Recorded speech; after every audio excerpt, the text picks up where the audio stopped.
This is Rob Tebbutt for Boxing Social, delighted to be joined for the first time ever by Frank Smith. We're here in Glasgow ahead of Ryan Burnett's fight against Nonito Donaire. First of all, Frank, how are you? Very well, thanks. How are you?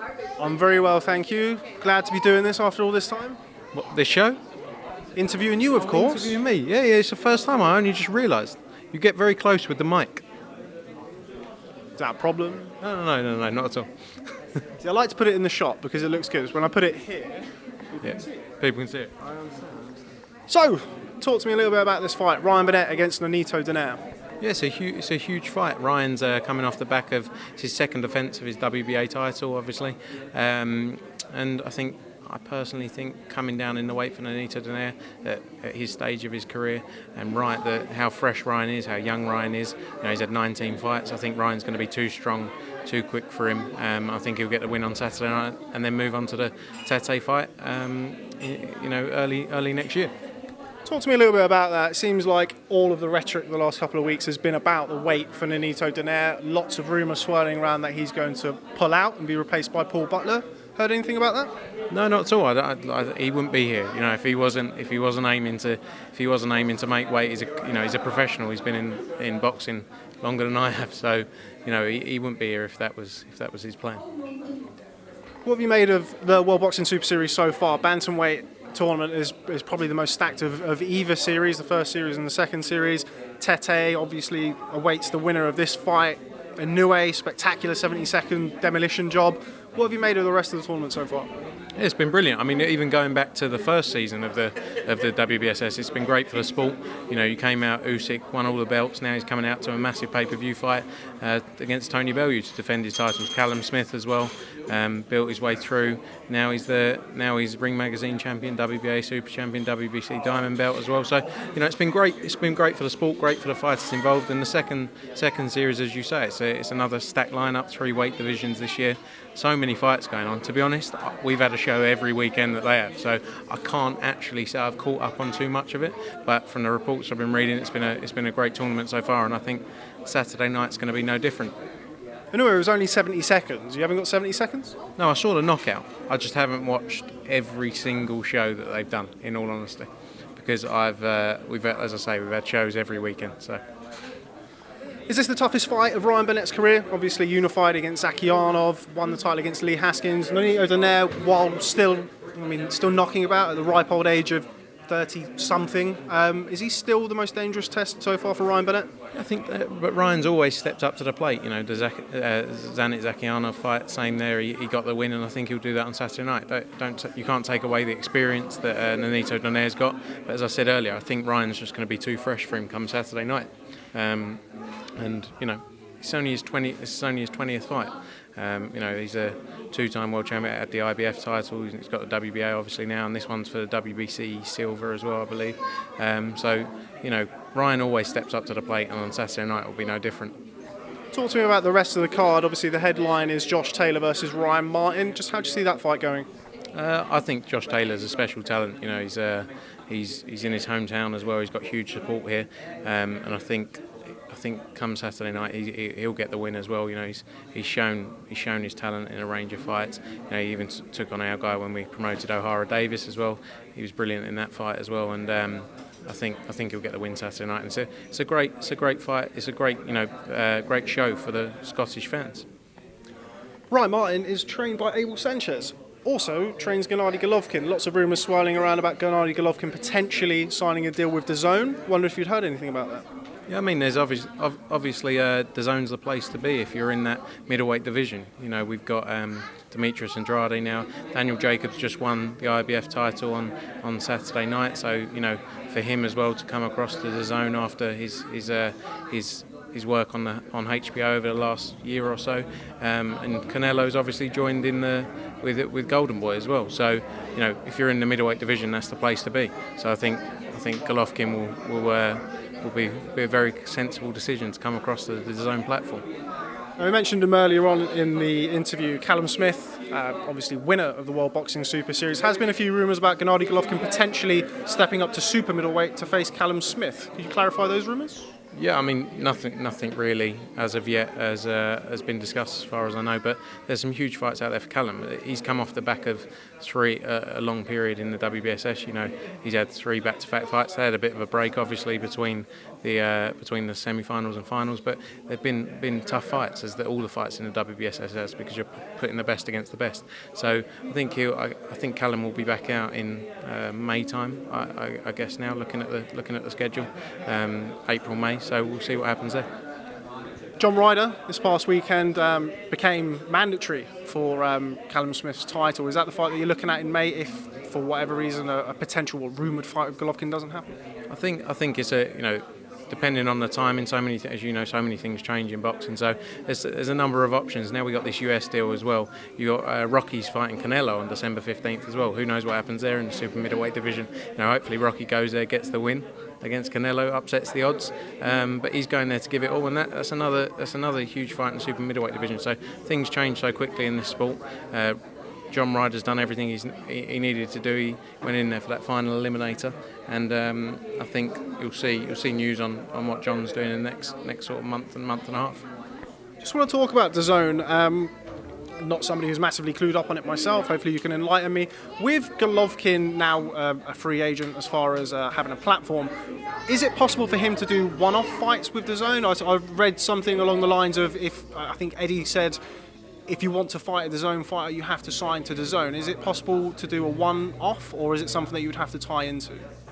As in from Gennady, I mean, obviously, look, we want to sign fighters on longer-term deals and build the fighters. But if it makes sense and it's the right fight, then we're not against that. We've shown it in the first few fights we've done. We've had fighters on the card, on a few of our cards who haven't signed long-term agreements, but it's been the right fights. Our job is to deliver the right fights for Dazn.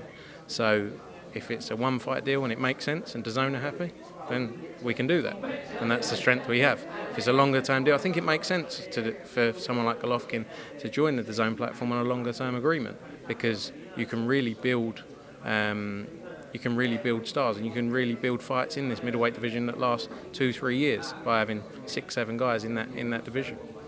Tell me about the Dazn platform. Again, Eddie, being the first time I've interviewed you, you've never actually said any of these things to me, so I have to go on that. Yeah, exactly. Eddie said that if with Dazn, and obviously we've got ESPN Plus, it's going to be the death of the pay-per-view market. I'm sure you'd agree with that. Just explain to me why that is. I think in the US market, pay-per-view is just too expensive. I mean, it's $70, $80, $90, $100. So where Dazn have come in, it's $9.99 a month. You can come in and out as you please, and that was their big thing at the start. $9.99. You pay that for the likes of Netflix, these sort of platforms. $70, $80, $90 for a pay-per-view, one fight is too expensive, and it's not. For the larger sporting audience, that isn't attractive. So you're never going to do massive numbers at those prices unless it's the likes of Mayweather. He's the only person who does 4 million pay-per-view buys. Canelo is the biggest active pay-per-view star in US boxing. He has now left the pay-per-view platform and joined Dazn because he sees that's where the future is. He's going to get a much larger viewing audience at $9.99 than he would have done at $70, $80, whatever the price was. So, for his career at this time, he sees that it's where the market is going. And I think that is going to kill the pay-per-view market, because why would you pay $70, $80 for one fight when you can pay $9.99 and get a month and probably get 80 fights a year? Dazn something we can expect to see on these shores anytime soon? I'm not sure. I mean, they're always looking at new markets. They've launched in 5 or 6 so far. That's one for the Dazn team. But, I'm sure in a period of time they'll look at all markets as they do, and if it makes sense, they'll join. But, right now, obviously we're with Sky Sports. They're our exclusive broadcast partner. They've helped us build the sport and, played a major part in getting boxing back to where it is, and it's probably the biggest it's ever been in the UK, and we're going to continue to do that. And our partner in Sky Sports have been behind boxing for a long time, but we're focused with Dazn to build the US boxing audience to where it should be and align that to what we've got in the UK. Just going back to Canelo, Canelo signing with Dazn, Golden Boy signing a deal with Dazn. What can you clear up with regards to, misconceptions, misinformation with regards to Oscar doing a deal directly with Dazn? Some people are saying it's coming out of your budget, some saying it's coming out of his. What can you clear up with that deal? Yeah, no, it's completely separate from what we're doing. From a budgetary point of view, Eddie flew to meet Golden Boy, along with the Dazn guys as well. So, Eddie was there when they were doing the part of that deal as well, and we've still got our budget that we spoke about at the start, the $1 billion. That's still our plan. Is still to take over boxing in the US, and we've still got the backing from Dazn to do that. It hasn't affected what we're doing at all. We're going to carry on with our plans as we were, and it just, in our eyes, it aids us with the box because it shows that it's the place to be. Canelo, as I said, he's the biggest pay-per-view star, has left pay-per-view to come and join the Dazn platform. And there's a lot of talk about a lot of other fighters going on pay-per-view, especially on Showtime in the coming months. You've got Wilder Fury, they're talking about Pacquiao Broner, and then they're talking about Spence against Garcia, all within a 3-4 month period on pay-per-view at $70. It doesn't, I don't see how it makes sense. So, we're going to carry on trying to build boxing back in the US to where it needs to be, and I think it's the best place to be with Dazn. Does Golden Boy or Canelo or both joining Dazn does that have any impact, either positive or negative, on your plans with Dazn or in the US? No, not at all. As I just said, it only builds the sport, showing that Canelo, the biggest boxing star in the US, has joined the Dazn platform. That everyone else just needs to follow now. And we've still got our budget, as I just said, to go out there and sign the best talent, and there's no excuses now for anyone. I appreciate your phone's ringing, so... I don't know the number. Okay, great. What have viewing figures been like on Dazn? Not something I've really heard that much about. Anthony Joshua was the launch with Povetkin. Can you give us a rough ballpark on how many views you did, how many subs that you picked up from that fight? Yeah, it's obviously a building progress. We started with Amir Khan on social media, built a huge platform on there, and the Anthony Joshua fight followed through and did great numbers as well on the Dazn platform. Can you give us a ballpark figure? I know Eddie's somebody who likes to spout numbers and pay-per-view numbers. Obviously, it's quite different with subscription-based, but can you give us a rough ballpark? That's really Dazn's business to release numbers. We're doing the shows, but we've been very impressed with the numbers to start with. It's a free trial, so you're not paying any money to watch any of these fights. So it's delivered what we wanted to do and more and more. And our job now is to carry on building the fights and keep that fan base there. Nice. I heard that there potentially could be a press conference tomorrow for Dillian Whyte. I know he's been somebody who's been waiting for a fight, December the 22nd, the heavily rumoured date. Is there anything that you can tell me on that? Yeah, we're just working on a few bits now. There'll be an announcement very soon, and we're planning to announce in the coming days.